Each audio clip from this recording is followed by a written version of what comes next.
I remember, I don't think I had the lyrics finished to this. And so I remember being in the studio in Portland and like leaving Kit and Carl up in the studio, which was on like the third floor. Remind me, Carl, I don't know, but third floor or something. It was like you had to take some flights of stairs to get up there. But at the first floor was a little bar. And so I was like, guys, I got to finish lyrics for this song if we're going to finish it, get it done. I'm going to go down to the bar and just sit and try to have a writing session in the bar.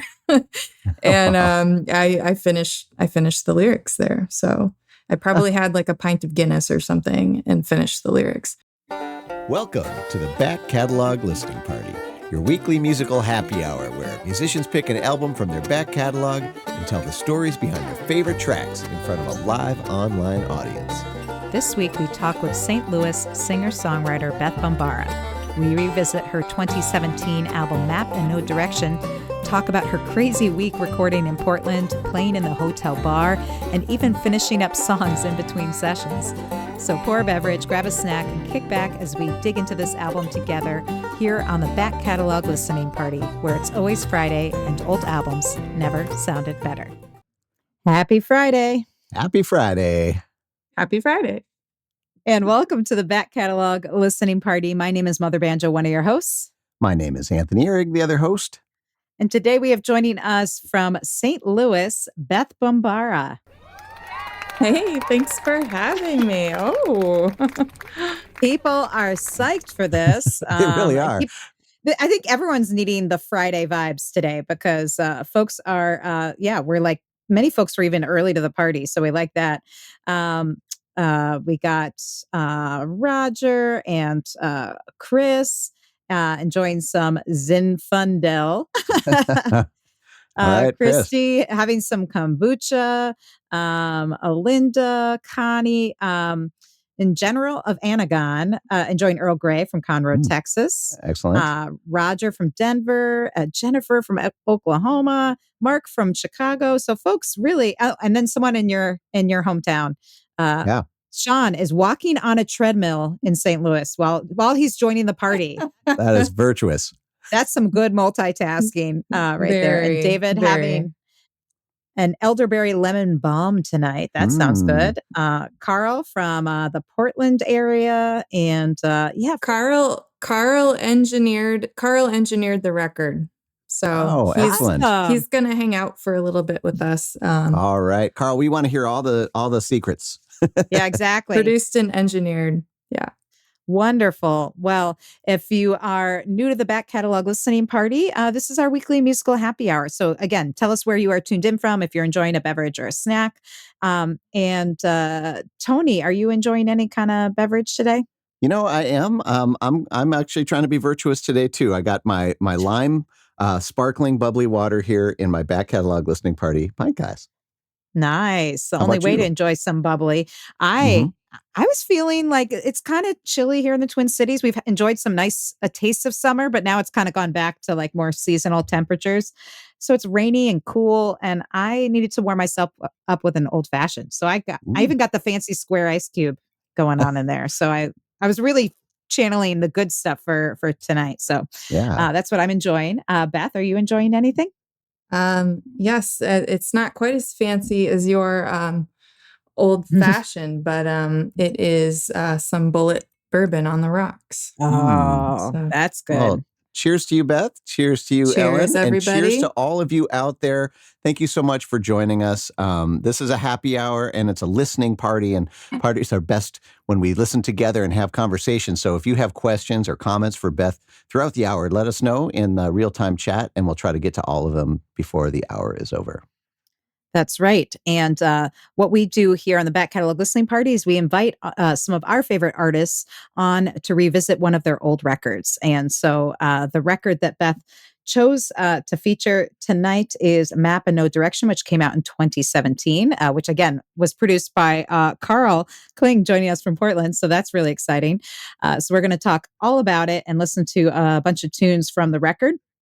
And Roger's really excited because he really loves this album. So whether it's new to you or not, we're going to dive into the songs, and you can ask Beth questions about the songs, about the record, but about anything else too.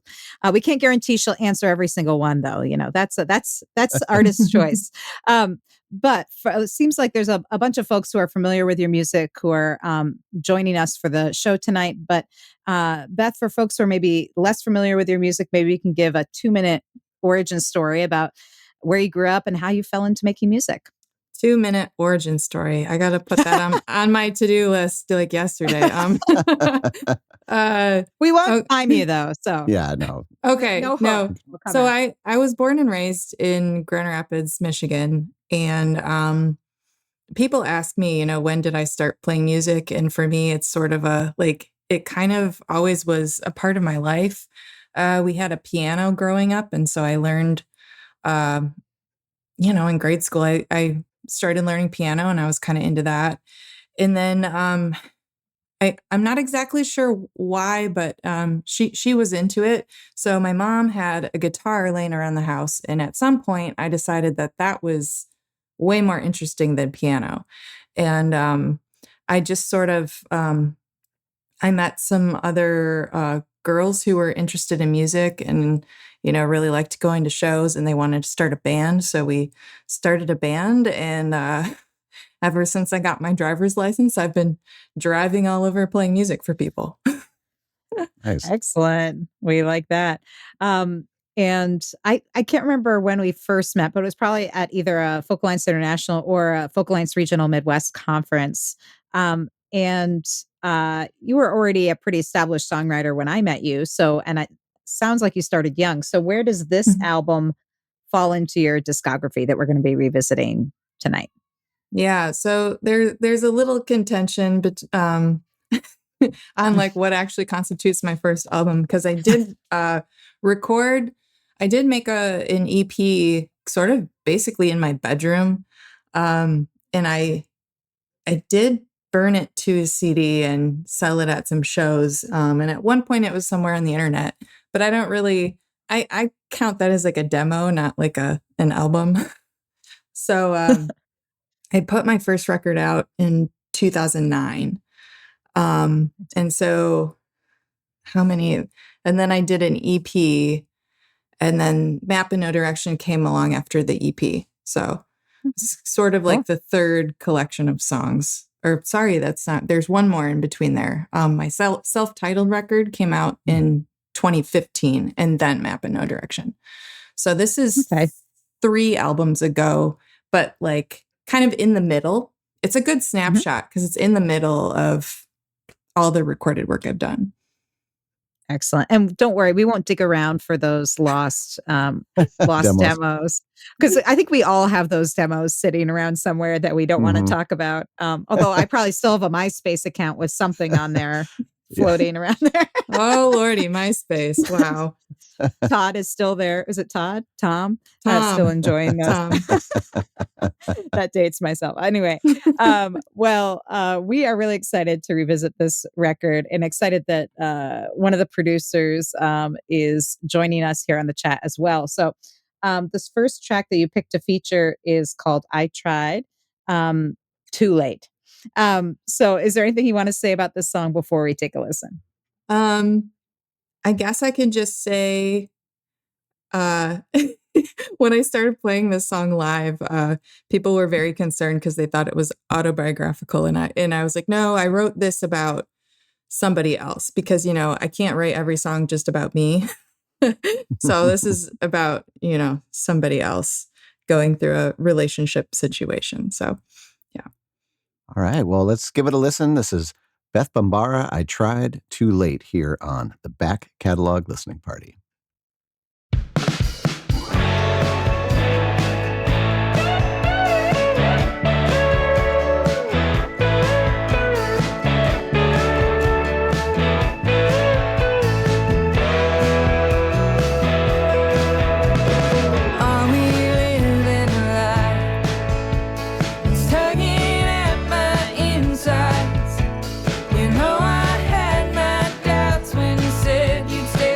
Side.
steps forward, you're holding back. Oh, I move right and you move left. Oh, 2 steps forward, you're holding back.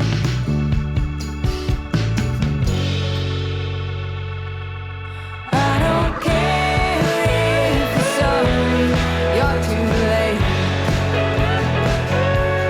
I don't care if you want me, I won't wait. I've been down this road already, it's too late.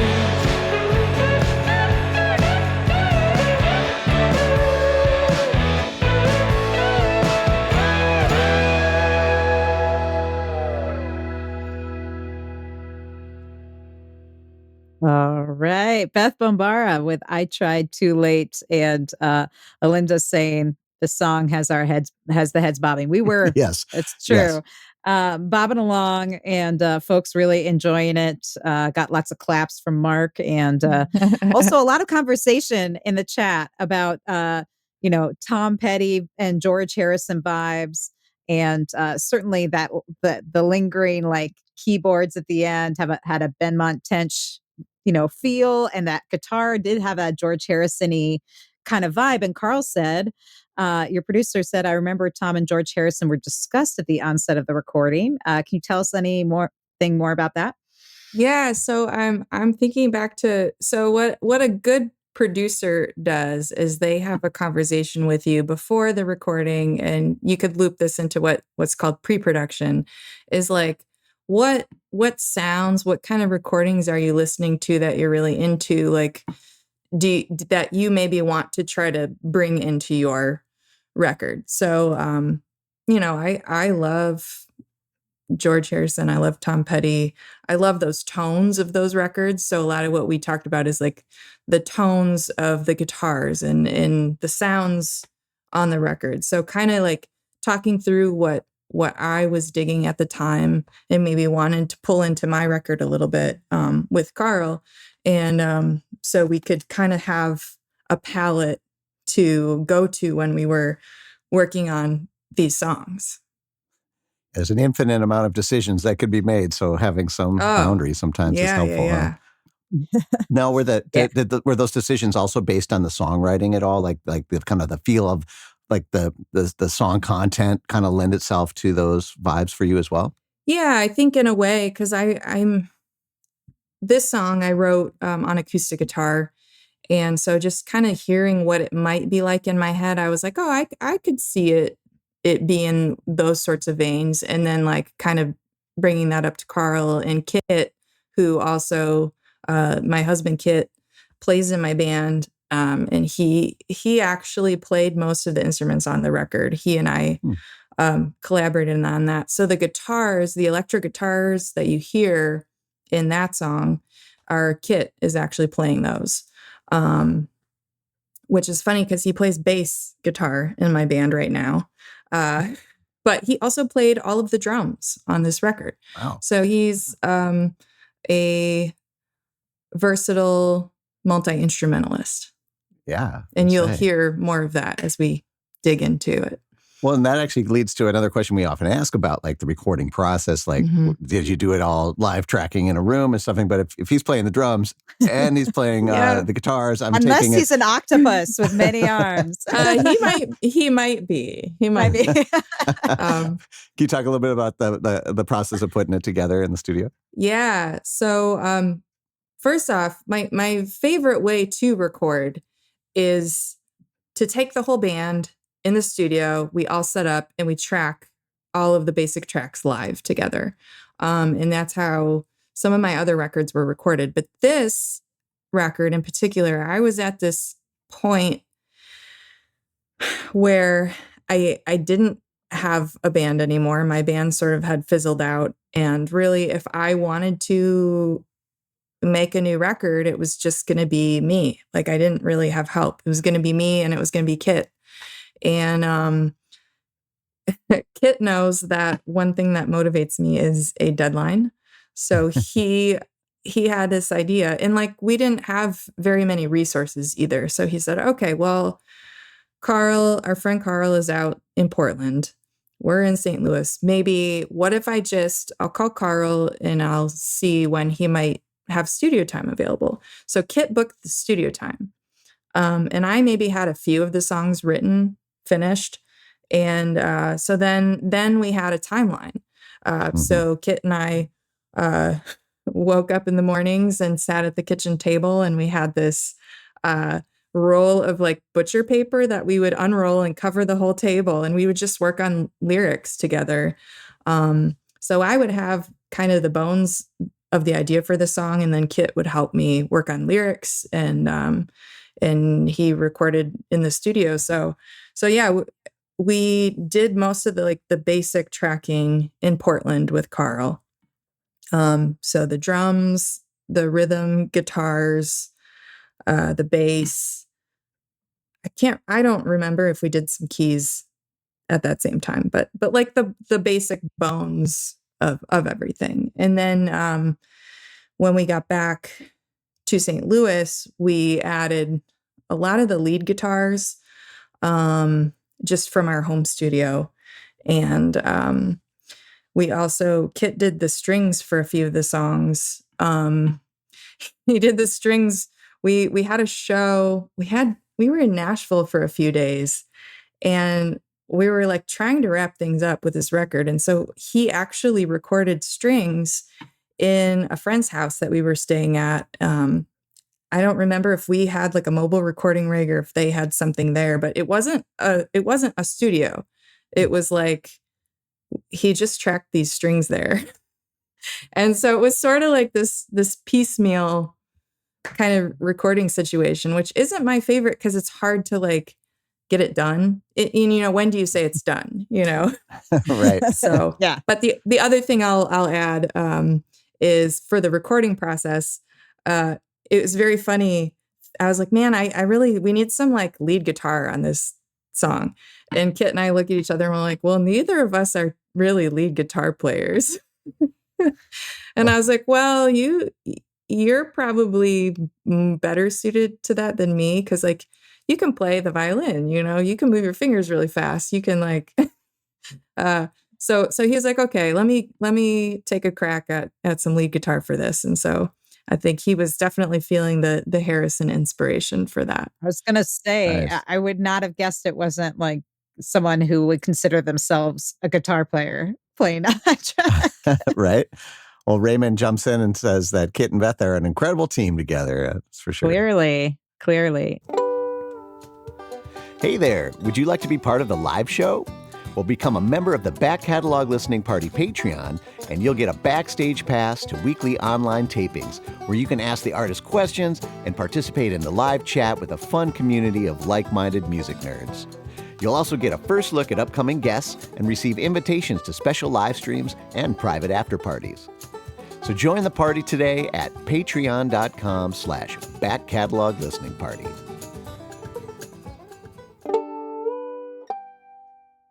So when you were recording these, since it was mainly you and Kit doing these tracks, so when you were doing sort of the basic tracks, I realize it might depend on the song, but were you doing like guitar and drums first just to kind of get the rhythm before you recorded the other part? Yeah, so I generally I'll do like guitar, like a scratch guitar track, and then we'll lay down the drums and bass. And then depending, I may go back and re-record my guitar part, the rhythm guitar, to like once the final drums are in there. But sometimes I don't have to. It just depends. So that's what we did there. Started with a guitar track, then layered the drums and then the bass, and then everything else on top of that.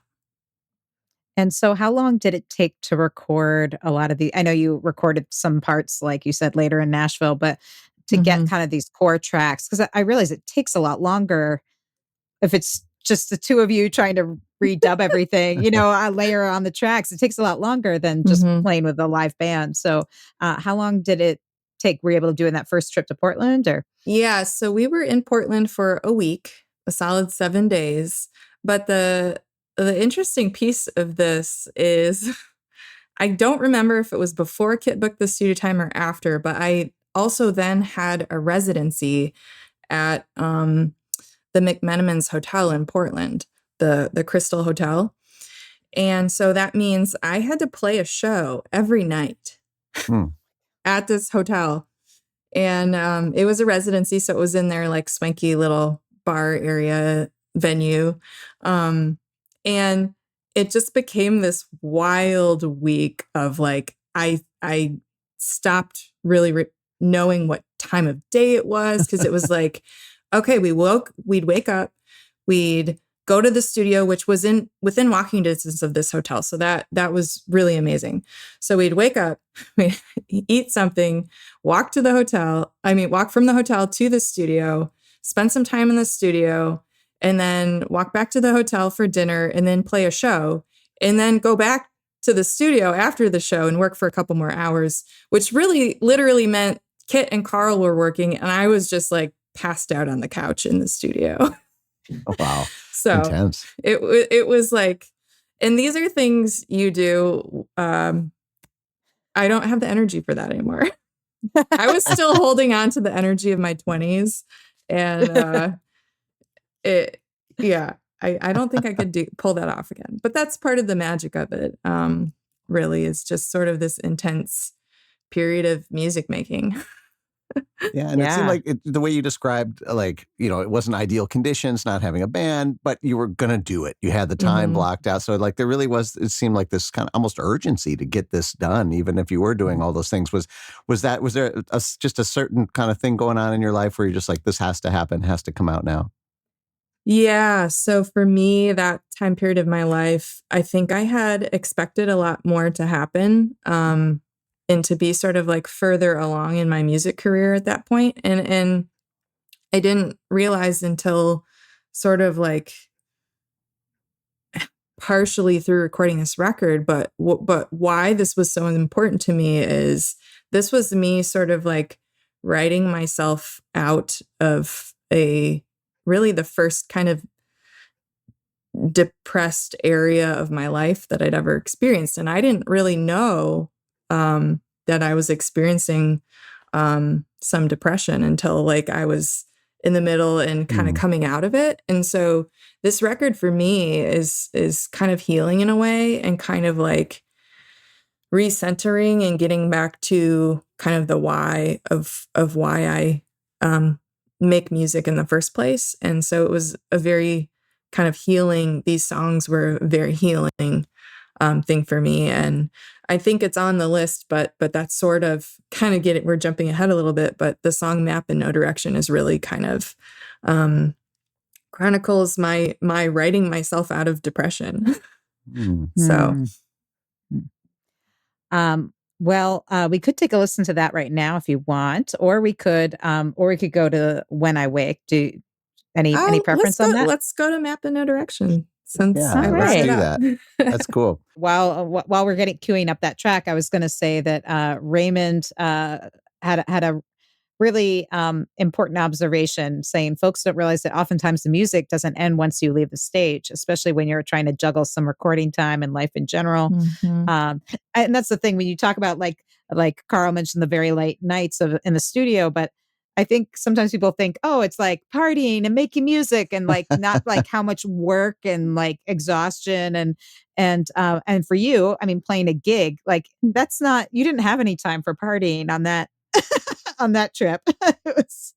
Seemed like a lot of work. So, and then Ed also commented that so cool that you played at the Crystal Hotel. So, and nice that you had a hotel place to stay though while you were recording. So that was awesome. All right. Well, let's listen to that title track. I think that was a good setup for it. And we can ask some more questions afterwards. I have one regarding a video that was sent, so you'll want to stay tuned for that. Yeah. But if you also have questions or comments for Beth, feel free to throw them in the comments, and we'll try to get to them as soon as we can. But for now, we're going to listen to the title track, Map in No Direction, from Beth Bombara here on the Back Catalog Listening Party. I got a map in no direction, no north or south. Oh,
Beth Bombara, Map and No Direction, the title track to her album that came out in 2017, which we are revisiting today on the back catalog listening party with Beth joining us from her hometown of St. Louis. And it's hard to believe that that song was just like the two or three of you playing on it because there's just so many intricate layers. And I would imagine the mixing process would have been lengthy for a track like that. Oh, I think Beth, you're muted. Yeah. Yeah, definitely. I mean, I don't know if Carl's still here, but I just remember like just keeping adding layers. And then I was like, oh my gosh, that's so dense. There's so much here. But then also feeling like, okay, but it's not quite big enough at the end. We need to get it bigger. How do we, so yeah, that mixing really like Carl worked some magic there. And am I correct to say that video you sent was one of these layers?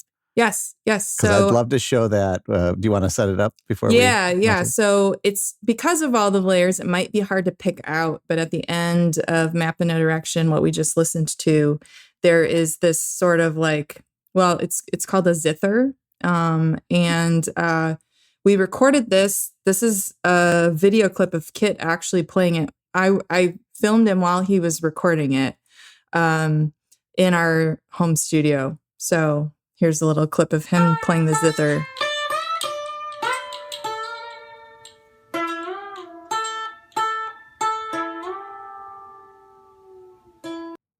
I love it.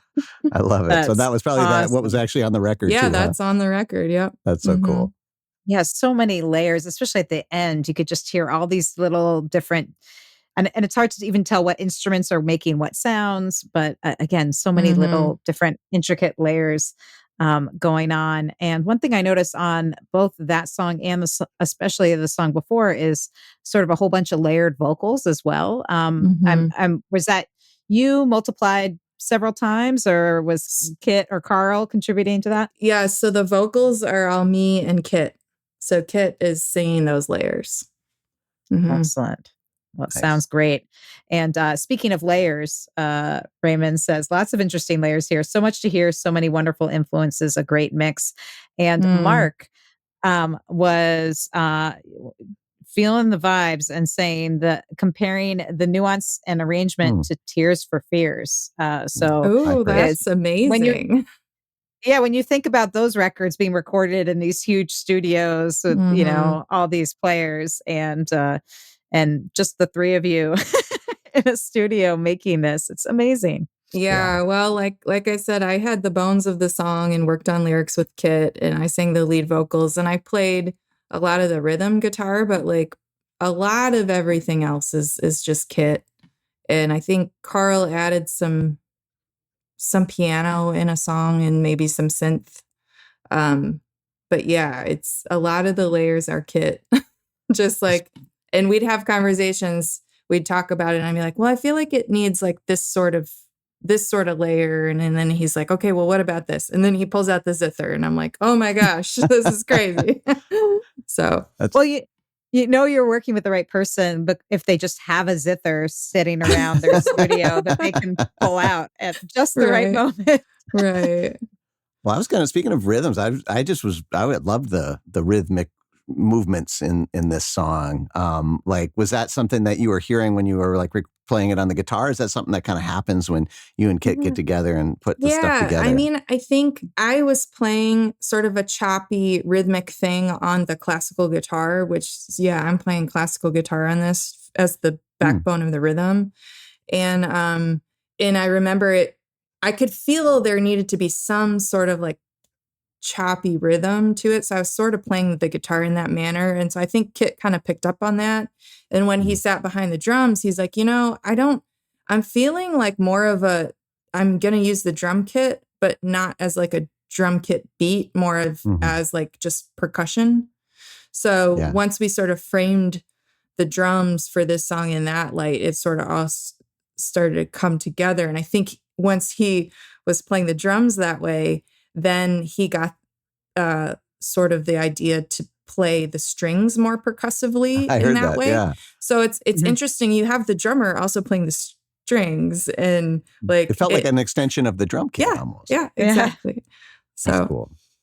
Oh, very cool. Well, if you are, whether you're listening to the podcast or joining us here on the live show, one thing I will say is that all these layers, all these intricate things happening sonically in these songs, you'll hear times 100 if you get the digital high That's right. res versions of these songs. So, without all the compression and stuff that happens on the interwebs and streaming services. So, we highly recommend you go to bethbombara.com and you buy the album because, am I right, Beth, that you have like just a handful of CDs and LPs available? yeah, like maybe 8 or 10 LPs left and maybe the same number of CDs.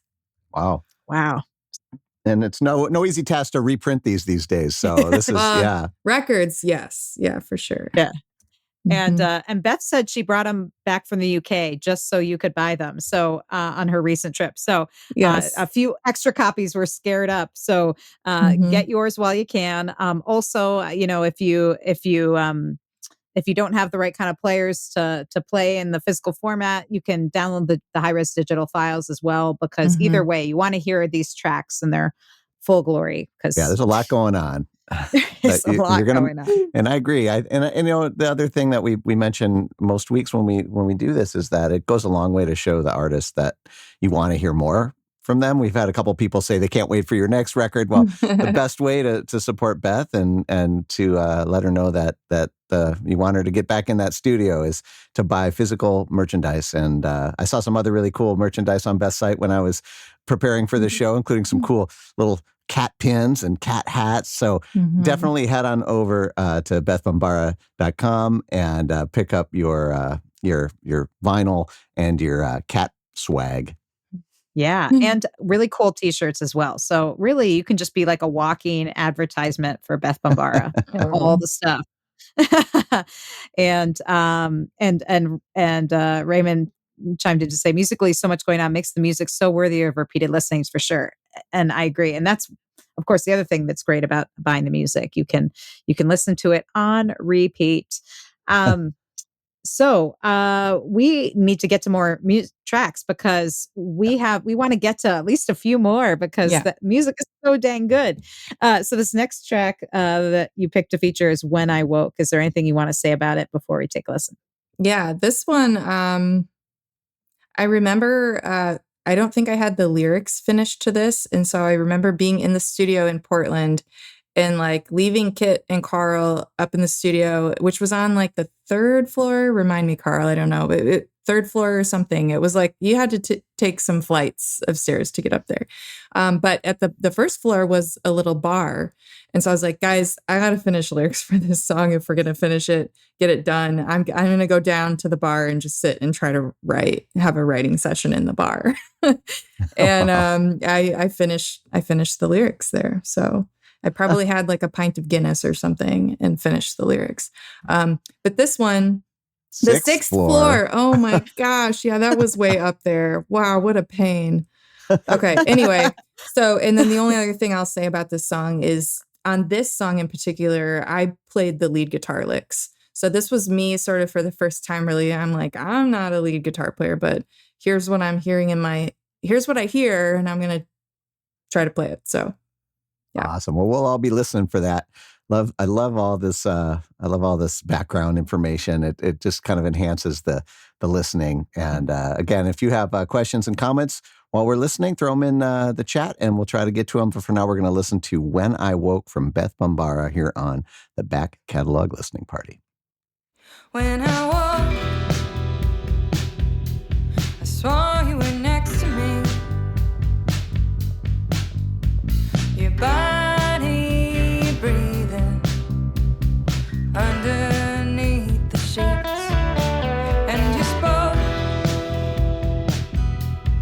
clear as the morning sun. You said the war is over, but it had just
All right. Beth Bombara with When I Woke from her 2017 album Map in No Direction, which we are revisiting today here on the Back Catalog Listening Party with Beth joining us from her home in St. Louis. And again, if you like what you hear, buy the record. You can Yeah. get it on vinyl or CD.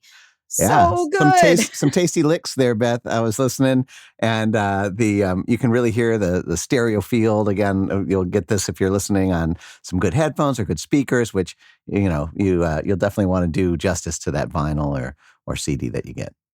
That's right.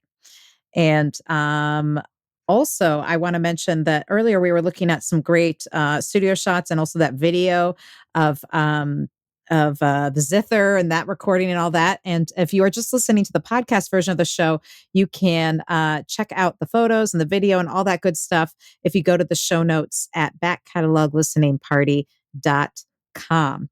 And again, keep the questions and comments coming because time's a wasting. We don't have much time left. We gotta hurry. Luckily, there's nothing to talk about with the other songs, so that's fine. I'm sure. Yeah, exactly. Well, and also just goes to show we're just gonna get like an amuse-bouche of the album, like a little taste of the album. You're gonna need to buy the record to really hear it all.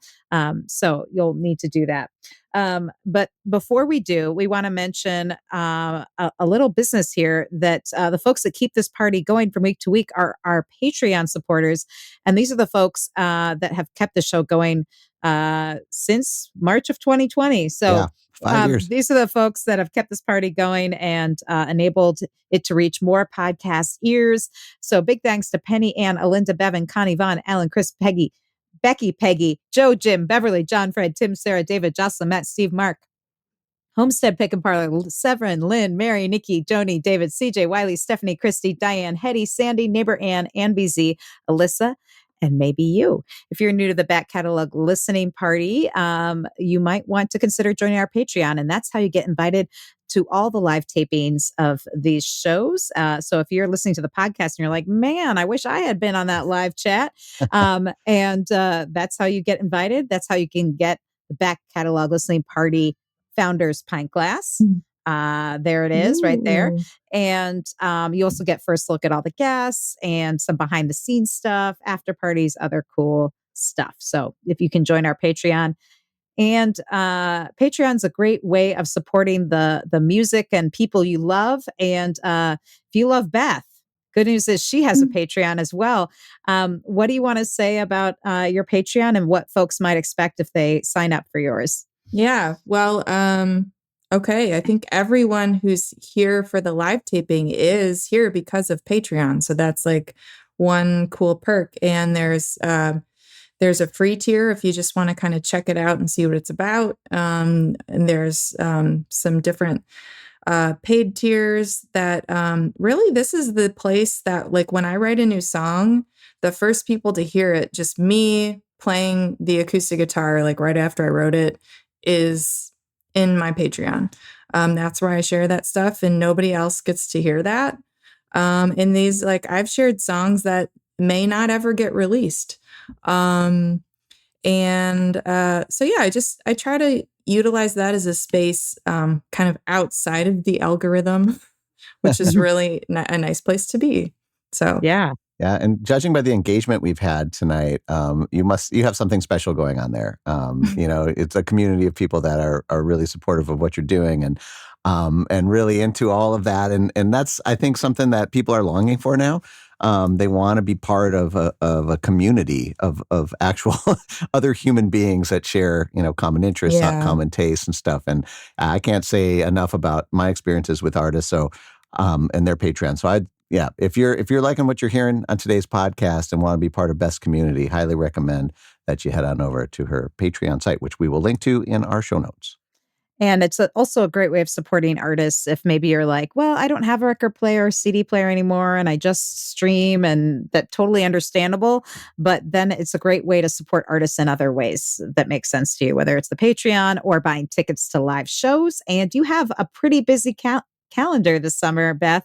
I was going to your website, bethbombara.com, and I'm excited because you're going to be up in our neck of the woods in Minneapolis on June 19th at the Yay. Astor. Yay. Yeah. But you'll be in Illinois, Wisconsin, a bunch of the kind of upper Midwest, it looks like. Upper Midwest. That'll be the summer. And that's, honestly, having grown up in Michigan, I love any chance I can to go a little north in the summertime.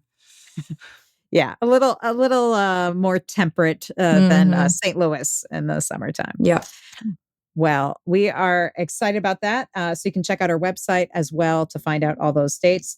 But we're going to get into some music because we might even be able to fit the last two songs. I think we can do it. Okay. So the next one is Sweet Time. Is there anything you want to say about this? I'll say a very quick something.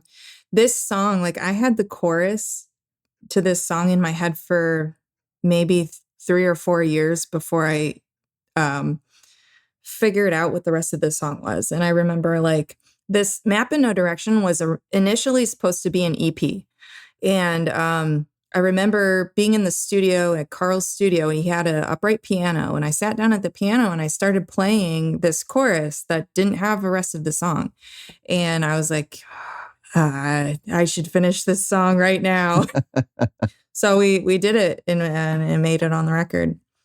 Wow. So this was another one that was kind of finished right there in Portland? Mm-hmm. How cool is that? I think I can't remember if I finished the lyrics there. We probably started it in Portland and finished it in St. Louis. Awesome. Well, let's give it a spin. This is Sweet Time from Beth Bombara here on the Back Catalog Listening Party.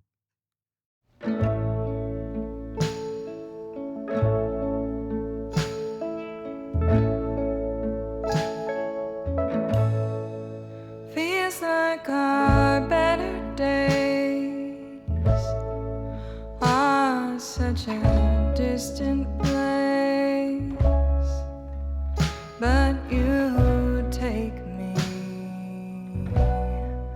back to the start.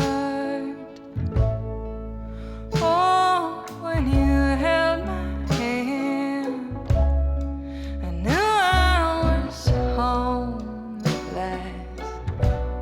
Now I just can't help myself.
Ah, beautiful. Sweet Time. Beth Bombara from her 2017 album Map and No Direction. And folks commenting on the amazing Yeah. vocals. And it had such a kind of vintage throwback vibe to it. And I was looking at the album cover at the same time and I was feeling kind of those vibes. Like it almost has like an LP circle and like that kind of fur. I don't know what it is, but It's it like looks like, a shoulder shrug, a fur yeah. shrug. Yeah. But it has kind of a 60s kind of Mhm. feel to it.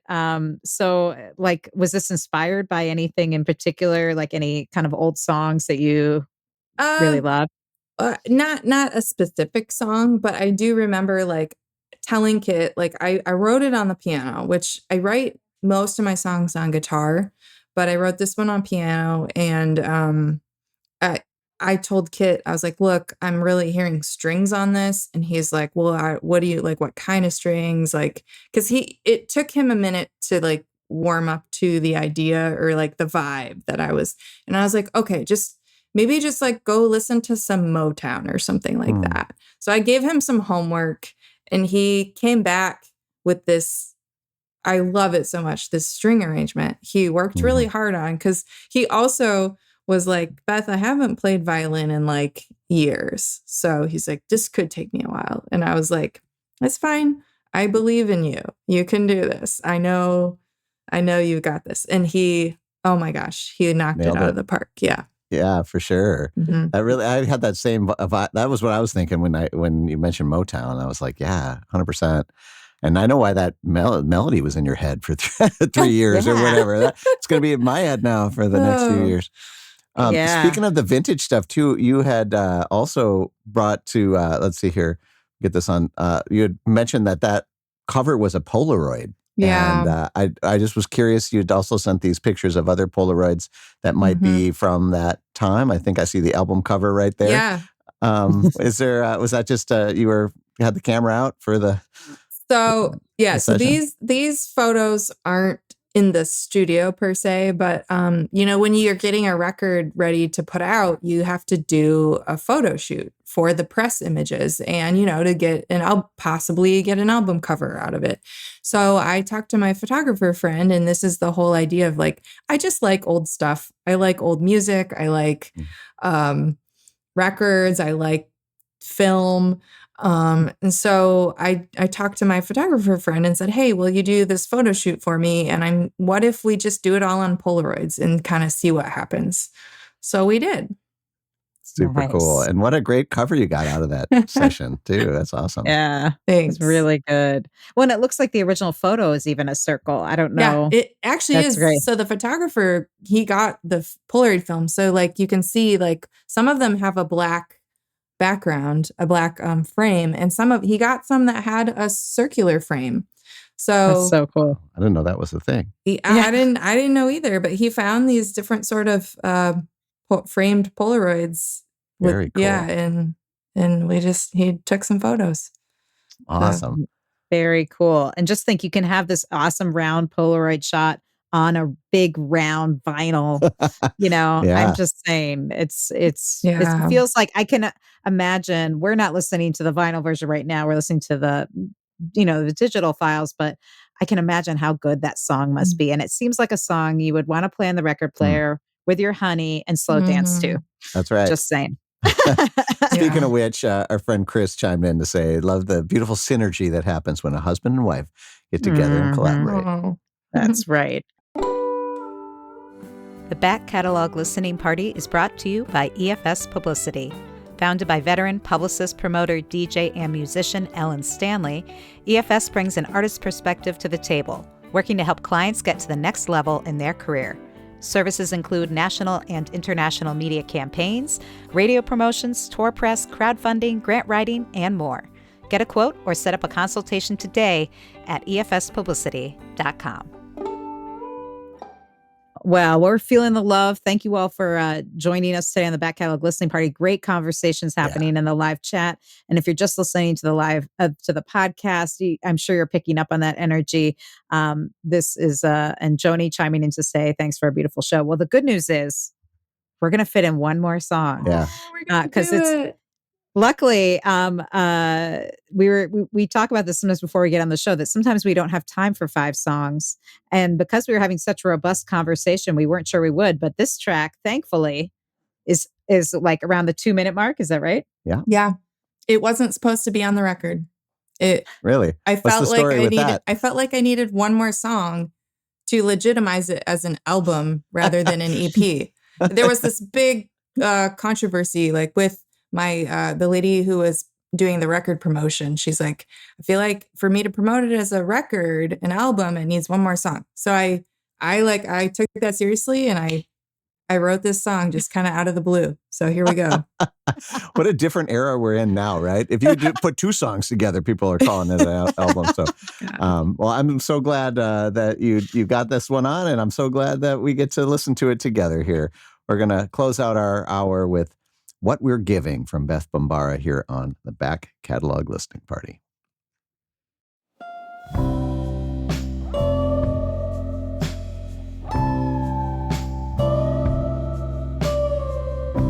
The world got smaller for a minute.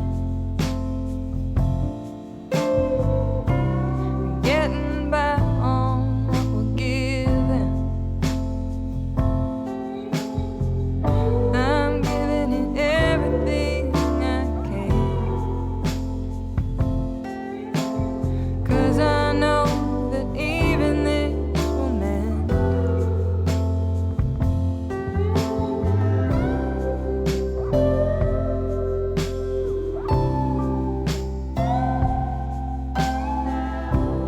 Staring down the 11th hour. The cracks are showing in your tower. I keep playing back the words you said. So many things I want you to understand. The world got smaller for a minute. Getting back on what we're giving. What a perfect way to end the show today. That was What We're Giving from Beth Bombara's 2017 album Map and No Direction. And talk about the world getting smaller in that minute. And that's how I felt listening to it with all of you tonight. That's a really special song. Mm. And I'm glad it made it on the record, and glad it could end up on the vinyl, because sometimes you have limited space. So Yeah. Yeah. that's the beauty of that. Well, everyone loving it. What a fun hour. And it just went by in like 5 minutes. I feel like. Yeah. But again, you can pick up this record if you're fast. A few copies left on vinyl and CD at bethbombara.com. Of course, you can check out all of her great catalog, the cat merch, the whole thing, tour dates at bethbombara.com. Beth, thank you so much for Thank you. Yeah, joining this was a real treat to kind of go back in time and listen to this. And yeah, thanks for having me on. I just want to say a quick thanks to one of my I'm sort of scrolling through the chat here, but long time Patreon supporter Jennifer Leonard. Thank you so much. Some new supporters that probably joined in the past few days. Thank you guys all so much. It means a lot to me to have you as a part of this. Yeah, really special. And thanks to all of you for listening, whether you were joining the live chat or just listening to the podcast. If you liked this episode, as we know you did, give it, you can review the episode. You can subscribe to the podcast because we do this every week, not with Beth every week, sadly, but with other great artists revisiting old records. So until then, hope you have a wonderful week, music-filled week. Yeah. And Keep thanks for supporting being here. independent artists like Beth Bombara. Cheers, everybody. Cheers. Thanks for joining us on the Back Catalog Listening Party. If you like what you hear, please subscribe to the podcast and leave a review, which helps more people discover our show and our guests. And do you want to be a part of the live show, get a first look at upcoming guests, and receive invites to private online parties and live streams? Then join our Patreon community at backcataloglisteningparty.com. Have a great week. We'll see you back here next Friday for another edition of the Back Catalog Listening Party.